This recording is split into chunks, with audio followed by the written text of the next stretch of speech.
Friends, welcome to spicy and tasty kitchen. இன்றைக்கி நம்ம கிச்சனில் பொங்கல் அன்னைக்கு பண்ணக்கூடிய பாரம்பரியமான பலகாய் குழம்பு எப்படி பண்ணுறதுன்னு பார்க்கலாம். அனைவருக்கும் இனிய பொங்கல் திருநாள் நல்வாழ்த்துக்கள்.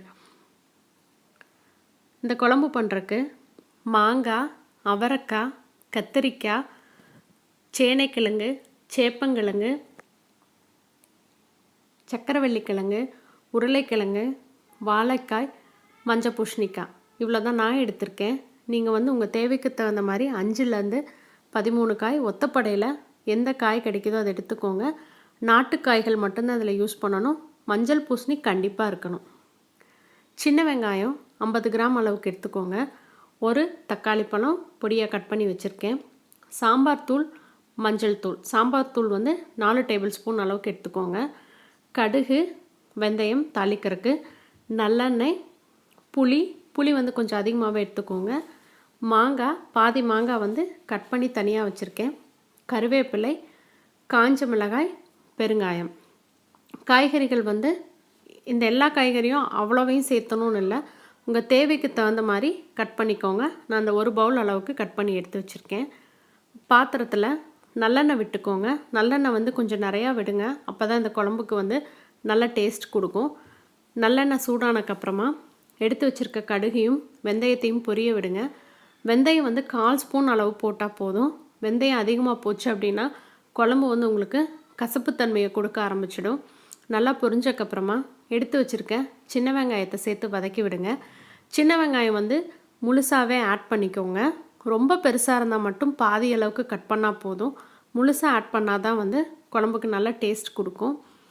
சின்ன வெங்காயம் வதங்கினதுக்கப்புறமா எடுத்து வச்சுருக்க சாம்பார் தூள், மஞ்சள் தூள் ரெண்டையும் போட்டு பச்சை வாசனை போக நல்லா வதக்கி விடுங்க. இப்போ என்னுடைய சாம்பார் தூளே குழம்புக்கு நல்ல திக்னஸ் கொடுக்கும். அதனால் நான் வேறு எந்த பொடியும் போடலை. நீங்கள் கடையிலேருந்து சாம்பார் தூள் வாங்கியிருந்தீங்க அப்படின்னா அது கூட கொஞ்சம் மல்லித்தூளும் கொஞ்சம் மிளகாய்த்தூளும் குழம்பு வர்றதுக்காக ஆட் பண்ணிக்கோங்க. இப்போ எடுத்து வச்சுருக்க தக்காளியும் போட்டு நல்லா வதக்கி விடுங்க. கொஞ்சமாக மட்டும் கருவேப்பிலை இப்போ சேர்த்திக்கலாம்.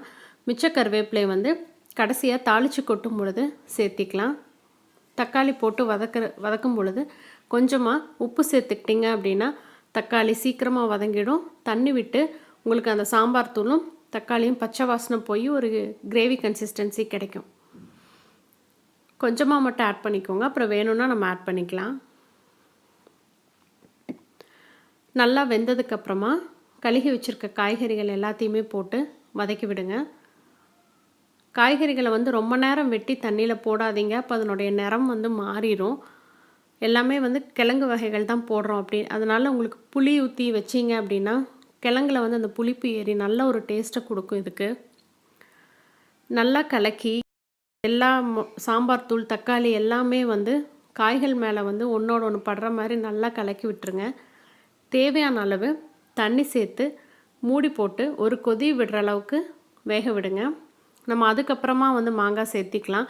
ஏன்னா மாங்காய் உங்களுக்கு சீக்கிரம் வெந்துடும், அப்புறம் கரைஞ்சி போயிடும். அதனால் மாங்காய் விட்டுட்டு மற்ற எல்லா காயும் வேகிறதுக்கு ஒரு கொதி வர அளவுக்கு விடுங்க. நல்லா உங்களுக்கு நுரக்கட்டி ஒரு கொதி வர ஆரம்பிச்சிடுச்சு. இப்போ எடுத்து வச்சுருக்க மாங்காவை போட்டு புளித்தண்ணியும் நம்ம சேர்த்திடலாம். மாங்காய் சேர்த்திருக்கோம், தக்காளி சேர்த்திருக்கோம், அதனால் புளி பார்த்து சேர்த்துங்க. நான் பாதி அளவு தான் சேர்த்துறேன். தேவைப்பட்டால் இன்னும் கூட கொஞ்சம் கடைசியில் நம்ம சேர்த்திக்கலாம். எல்லாமே நல்லா கொதி வரட்டும். ஒரு 15லேருந்து 20 நிமிஷத்துக்குள்ளே உங்களுக்கு காய்கறிகள் எல்லாமே நல்லா வெந்துடும். குழம்பு எந்த அளவுக்கு வேணுமோ அந்த அளவுக்கு நீங்கள் தண்ணி ஆட் பண்ணிக்கோங்க. கொஞ்சம் தண்ணி மாதிரி இருந்தால் தான் பச்சரிசி சாதத்துக்கு கூட சாப்பிட்றதுக்கு நல்லாயிருக்கும். நீங்கள் ஒயிட் ரைஸ் கூடவும் இது சாப்பிட்லாம். பாருங்கள், நல்லா குழம்பு கொதிக்க ஆரம்பிச்சிடுச்சு.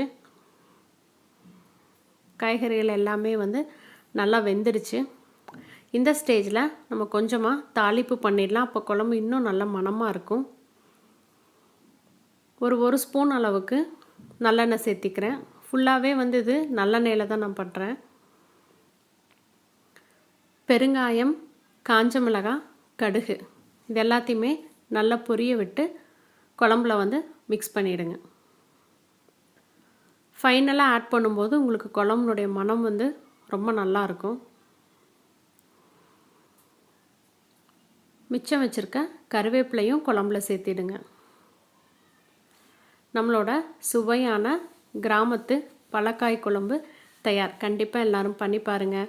லைக் பண்ணுங்கள், ஷேர் பண்ணுங்கள், கமெண்ட் பண்ணுங்கள். எங்கள் சேனல் மறக்காமல் சப்ஸ்கிரைப் பண்ணுங்கள்.